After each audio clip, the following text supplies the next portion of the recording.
O Brasil tem 20 milhões de pessoas que sofrem de asma, doença respiratória que provoca falta de ar, tosse, fadiga e dores no peito. No mundo, são 236 milhões, de acordo com a Organização Mundial de Saúde. Entre 6 e 7 pessoas morrem por dia no país, vítimas do problema, segundo o Ministério da Saúde. Mesmo assim, muitos pacientes abandonam o tratamento desta doença crônica, que deve ser feito durante toda a vida. Bom, neste mês de maio, uma campanha mundial procura alertar sobre a importância de se ter os devidos cuidados com a asma para que seus portadores possam levar uma vida normal. Bom, para conversar sobre esse assunto, eu recebo hoje a doutora Ana Carolina Rosalém Reale, que é médica alergista e imunologista, membro da Associação Brasileira de Alergia e Imunologia. Tudo bem, doutora? Obrigado pela presença. Bem, obrigada a você. Doutora, a asma, então, é uma doença subestimada? E por quê? Sim, é uma doença subestimada. Eu acho que por falta de conhecimento, né, da população sobre seus riscos e sobre a sua evolução a longo prazo, e porque é uma doença episódica. Então é uma doença que melhora e piora, então a pessoa pode achar que fica bem, então não trata porque não está aparecendo sintomas, se é mais leve, todos os dias. E aí por isso acaba subestimando a doença, né? Mas é considerada uma doença grave? Sim, é uma doença potencialmente grave. Sim, lógico que existem graus, né, de variação de doença de pessoa para pessoa, que depende de muitos fatores, de onde a pessoa vive, de como ela vive, de outras coisas que ela faz, de outras doenças, mas sua gravidade pode ser muito variável, mas ela pode ser muito grave e ela predispõe a muitas outras complicações que também podem ser graves. E os sintomas da asma são esses mesmos que a gente falou aqui no começo da entrevista? Sim, é tosse, né? O sintoma principal é que a gente chama do chiado, né? Que é a sibilância, o termo médico conhecido. É o barulhinho que a gente ouve porque é o estreitamento dos brônquios, dos bronquíolos, que é os caninhos que levam o ar para dentro do pulmão. Então eles se estreitam e isso leva a esse barulho que a gente fala que é o chiado e que consequentemente provoca tosse, falta de ar, dor no peito, pela dificuldade em respirar. E é uma doença que pode ser confundida com um simples resfriado, por exemplo, e aí por isso as pessoas também podem negligenciá-la?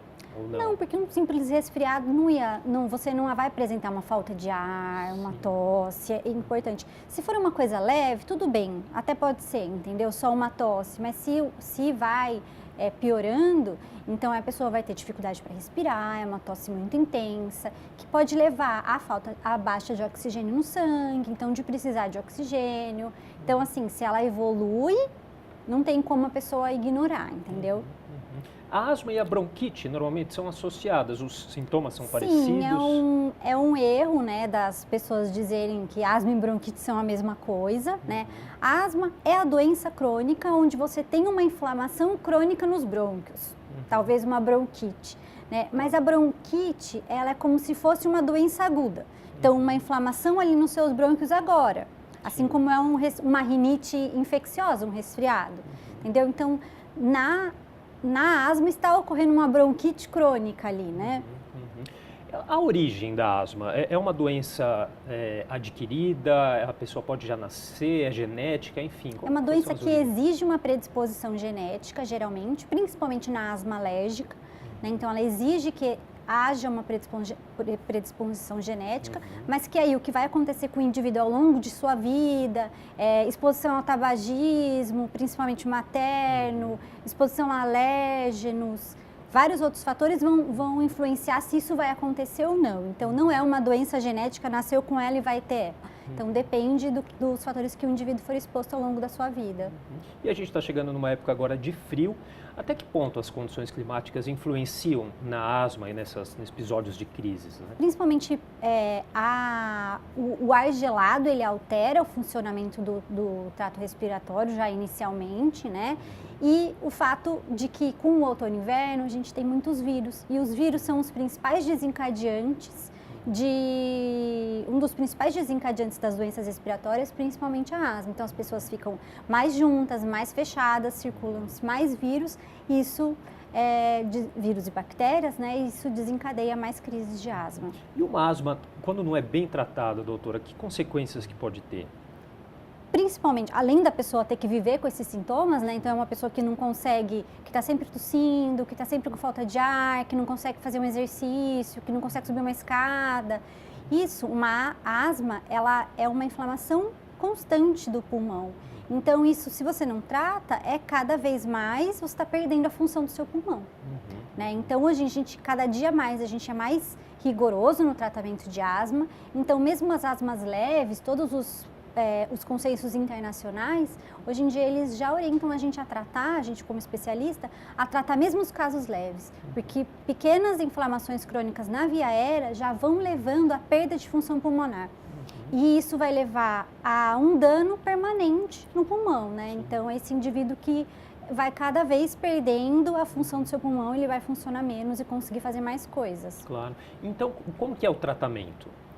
O tratamento base são medicações tópicas para via aérea, né? Então, seja aerosóis, as bombinhas que as pessoas têm tanto medo, né? Como outras medicações que você aspira o pó. Então, são cápsulas que tem um dispositivo e a pessoa aspira para esse medicamento agir direto no pulmão. Então, são medicações muito modernas e que cada vez evoluem mais. Isso é a primeira linha para uma asma leve a moderada, né? Para esses medicamentos que são corticoides, que são os temidos corticoides, que são anti-inflamatórios potentes, cada vez tentarem agir mais onde eles precisam e não no resto do corpo. Então, como é uma medicação tópica para a via aérea, a intenção é que ela haja muito mais na via aérea do que os efeitos do corticoide no resto do corpo.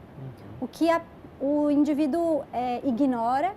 E muitas vezes, estou com uma crise de asma, vai no pronto-socorro, recebe um corticoide na veia, um corticoide na via oral, e isso vai ter efeito para o resto do corpo todo, entendeu? Assim como eu vi o doutor falando da psoríase, todos os efeitos que ele falou são do uso crônico de corticoides, né? Então, alterar a função lipídica, que é glicemia, colesterol, ganho de peso, pressão alta, perda de massa no osso. Então, tudo isso é efeito de uso crônico de corticoide. Então, uma pessoa que poderia se tratar e usar esse corticoide só onde ele está inflamado, fica tratando só as crises, usando um remédio que tem muitos efeitos colaterais. Tem uma outra questão também, que é a automedicação, né? Isso acontece bastante? Sim. O quanto pode ser prejudicial? Muito, também? né? Acontece muito, é isso mesmo, né? A pessoa não acha que ela tem... A grande maioria das pessoas não acha que pode viver sem sintomas tendo asma. Isso é muito importante.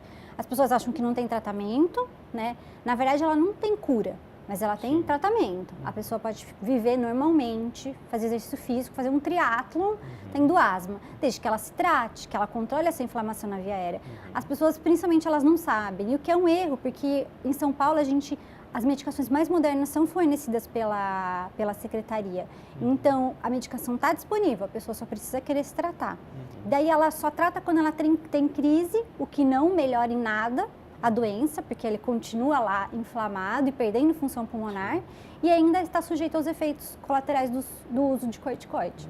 Agora, doutor, o que é possível fazer para prevenir? É possível prevenir essas crises? Sim, usando a medicação, né? Usando a medicação contínua, porque o tratamento ele é para prevenir, para a pessoa não ter crise, né? Para ela não ficar ruim, para ela ter uma função pulmonar normal e conseguir fazer todas as suas atividades normais. E isso prevenindo as crises, entendeu? E a pessoa que tem asma, ela tem alguma restrição no dia a dia dela com relação a exercícios físicos, por não exemplo? tratada, sim. O grande problema, inclusive, é que a pessoa com asma, muitas vezes ela vai se acostumando, né? Então, o que também acaba sendo uma bola de neve. Então, a pessoa com asma, ela tem falta de ar, então ela não faz exercício físico, porque ela tem falta de ar. E daí, nisso, ela vai ficando obesa. E a obesidade também, como uma doença inflamatória, também piora a asma. Então, uma coisa vai piorando a outra, entendeu? Então, uma pessoa bem tratada, ela não tem falta de ar para nada, então ela pode fazer tudo. Mas muitas vezes a gente vê criança, ele não pode correr porque ele tem asma. Não, ele deveria ser tratado para ele poder correr e fazer tudo normal como qualquer outra criança. Agora, eu queria falar um pouquinho, antes de a gente encerrar, doutora, da importância de a gente ter um mês aí dedicado a essa questão da conscientização, como a senhora já falou um pouquinho no começo da entrevista.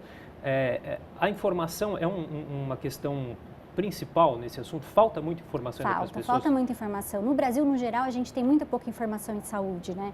Então, assim, as pessoas precisam entender, muitas vezes a gente esbarra em preconceito. Eu não quero usar bombinha, eu não quero usar um remédio sempre.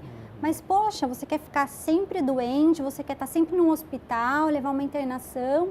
É isso, a asma mata. 6 pessoas morrem por dia por asma no Brasil, né? Então, assim, se as pessoas entendessem que se elas usassem o medicamento elas iam ficar bem, né? Com certeza elas iam procurar ajuda, elas iam procurar tratamento, elas iam ficar bem e não abandonar o tratamento, principalmente. E como a senhora mesmo disse, está disponível na rede pública. Está disponível, é só ela ter um tratamento e um médico que prescreva. Tá certo. Queria agradecer então demais a participação. Doutora Ana Carolina Rosalém Reale, médica alergista, imunologista, membro da Associação Brasileira de Alergia e Imunologia, conversou um pouquinho com a gente hoje sobre asma. Doutora, muito obrigado. Obrigada a vocês.